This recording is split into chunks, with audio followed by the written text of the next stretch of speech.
Hey Mustangs, welcome back to another episode of The Spill. It's Tuesday, April 30th, 2019. I'm your host, Riley Green, and I'm here with Kristen Anderson. On this episode of The Spill, we'll be reporting on a whale, a new Jeopardy champion, and a local conspiracy. Stay tuned for the latest.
In world news, marine experts in Norway believe that they have found a white whale that was trained by the Russian Navy as part of a program to use underwater mammals as a special ops force. Fishermen in the waters near a small Norwegian fishing village of Inga reported last week that a white beluga whale wearing a strange harness had started harassing the fishing boats. Fisherman Hor Heston told Norwegian broadcaster NRK that they were going to put out their fishing nets when they saw a whale swimming between the boats, and that it came over to them, and as it approached them, they saw it had some sort of harness on it. The whale was acting strange. It actively sought out the boats and tried to pull straps and ropes from it. This, paired with the tight harness, that seemed to be for a camera or a weapon, raised some suspicions among the marine experts that said that the animal had been given military-grade training by the neighboring Russia. Inside the harness, which was removed from the whale, was the words "Equipment of St. Petersburg." The fisherman said that the whale was very tame and it seemed to be used to human interaction. This is not the first time Russia has tried to use marine animals. In the 1980s, Soviet Russia recruited dolphins for military training, but this program was closed in 1990. In recent years, President Vladimir Putin has reopened the bases they used for training along the Arctic coastline. Whatever the whales are used for, we can't deny that they're adorable. In national news, Jeopardy contestant James Holzhauer won his 18th game last night by a margin of just $18. After a final Jeopardy clue with the answer Chamber of Commerce, Holzhauer ended the game with $54,017 and an 18-day total of $1,329,604. His recent successes have made him the second person in Jeopardy history to win more than $1 million during the regular season competitions, as well as the faster of the two to earn that much. How has he won so much money in such a short period of time? Holzhauer uses what is called the Forrest Bounce method, named after contestant Chuck Forrest, who originated it. The technique is used to confuse opponents by bouncing around categories and choosing questions out of the normal order. While host Alex Trebek has spoken out against the strategy, saying that it disrupts the natural order of the show, it certainly pays off for those who know how to use it well. In local news, 2 sixth graders are being charged with conspiracy to commit murder after investigators found a hand-drawn map and plans to shoot their teacher and fellow students. Cumberland County School and law enforcement officials say that the 2 students planned on bringing in weapons and hiding them in their lockers until the last day of school. They said that the investigators found no weapons when they searched the students' homes. The students were arrested on Friday and held in juvenile detention, awaiting a hearing in juvenile court. And now, after the break, Riley brings us some lighter news from Japan. Stay tuned.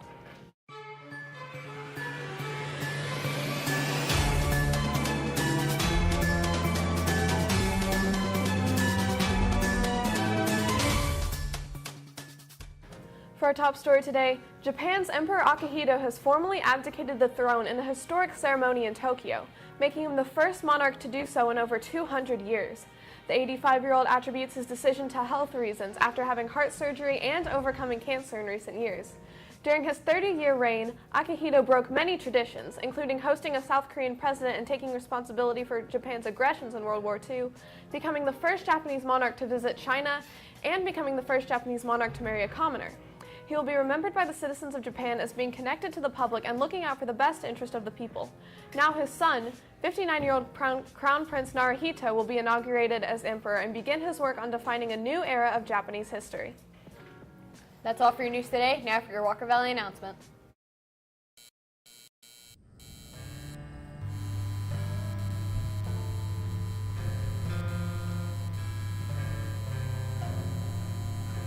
The Walker Valley Woodworking Workshop will begin in August for the 2019-2020 school year.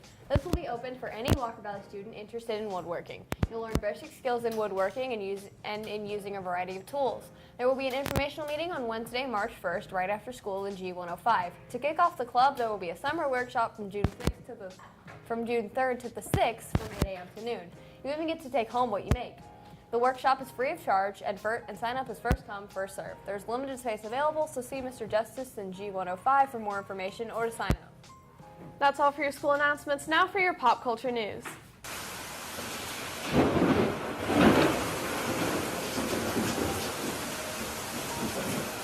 Hey Mustangs, it's Chris. And it's Ashlyn. Today is Tuesday, April 30th, 2019. Today's weather is partially cloudy with a 0% chance of rain. Right now the temperature in the valley is 60 degrees with your humidity percentage resting at 50. Your high for today is 86 and your low is 63. That's all for our Walker Valley weather report. Now back to the studio for your pop culture news. See you guys. Bye.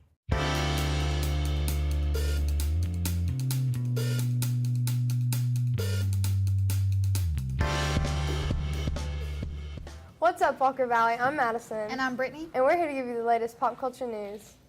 Avengers Endgame has now brought in $1.2 billion globally, and it has broken countless box office records. With this momentum, Endgame could well be on its way to catching up to the highest-grossing film of all time worldwide, Avatar, which brought in $2.7 billion. On that topic, Chris Pratt posted illegal behind-the-scenes footage of Endgame yesterday to Instagram. In his caption, he mentioned that nobody was allowed to film anything, but that nobody would stop him from seizing this once-in-a-lifetime opportunity. Woodstock 50 has been officially canceled. This news may be surprising to some, but not to others. News of the festival broke in January, and tickets were supposed to go on sale late January, but they never did. The organizers of the festival have been having difficulties since the announcement, so it makes sense that they wouldn't be able to pull this off in time. That's all for your exciting pop culture news today. Now into your sports with Chris and Nico.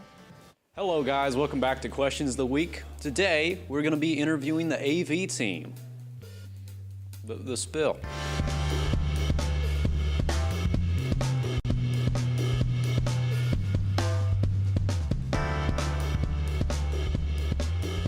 This is such an easy question. I don't care. Which is better? Teletubbies or Barney? If I had to choose, because my parents, they were very strict on what I could intake with TV. I don't know, how to explain what I like. I mean, I don't like neither of them.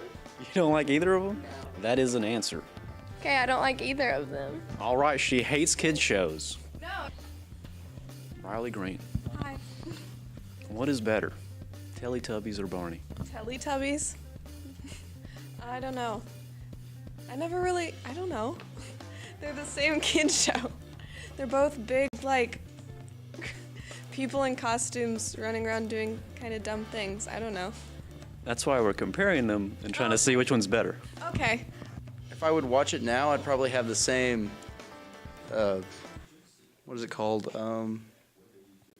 Same aspect. Same aspect that they have on that. So definitely Barney, because gotta love that purple dinosaur. I would say Barney because the Teletubbies are creepy. Have you seen them? They're just... I mean, yeah. Have you seen them in black and white? I have not seen it in black and white. Okay, well, it's really creepy in black and white, and it's also just really creepy in general because it's the baby face son thing. Yep. I'm sorry. They are being interruptive.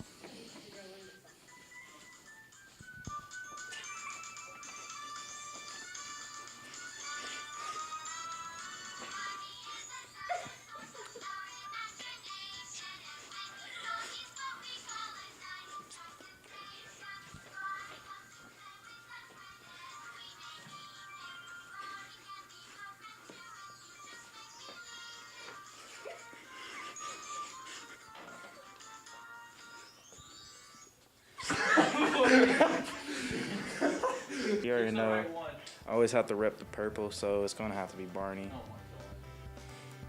Cause you know that song he dropped, it was straight fire, dog. That I love you, you love me, we're a happy family. Come on, come on.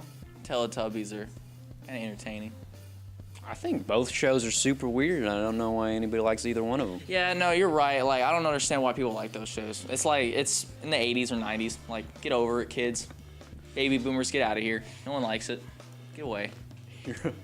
Why are you so defensive? You were like, I really like Teletubbies, and you're just like, no, they're both terrible now. Is it Teletubbies or is it Barney?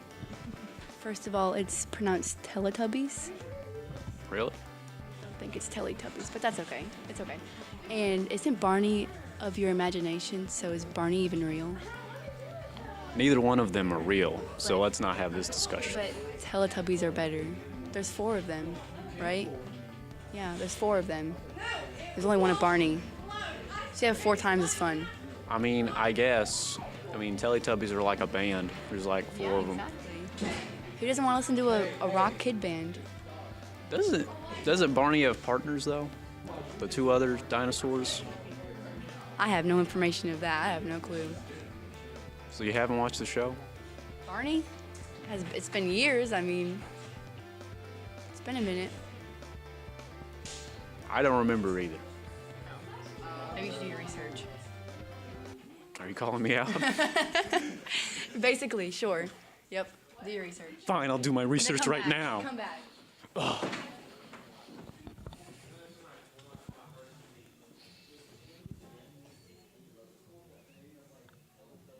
Okay. No.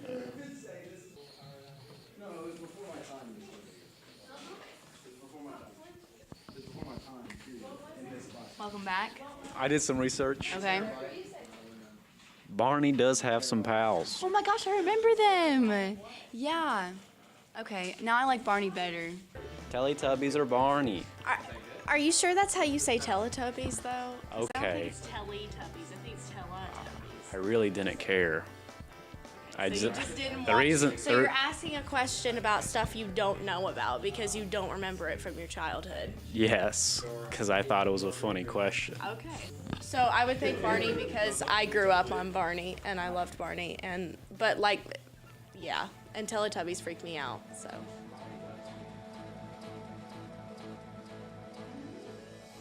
Over the hills and far away, Teletubbies come to play. Teletubbies, Teletubbies.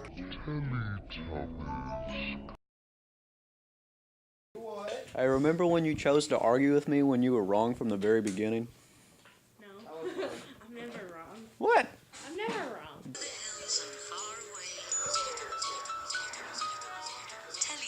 That's dumb. That's because she's British. That's British television show. exactly. It's a British television show.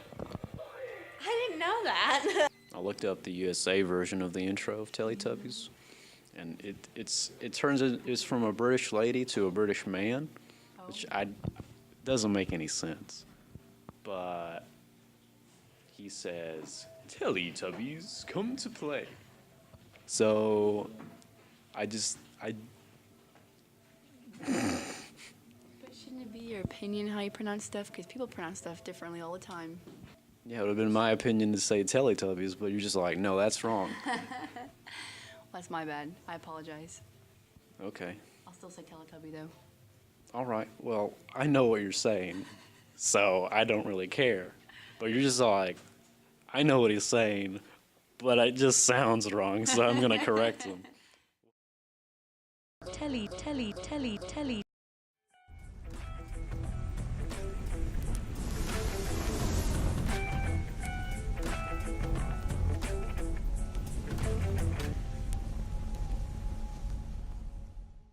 What's up, Mustangs? I'm Chris. I'm here with my co-host Nico, and we're here today to give you your daily sports news.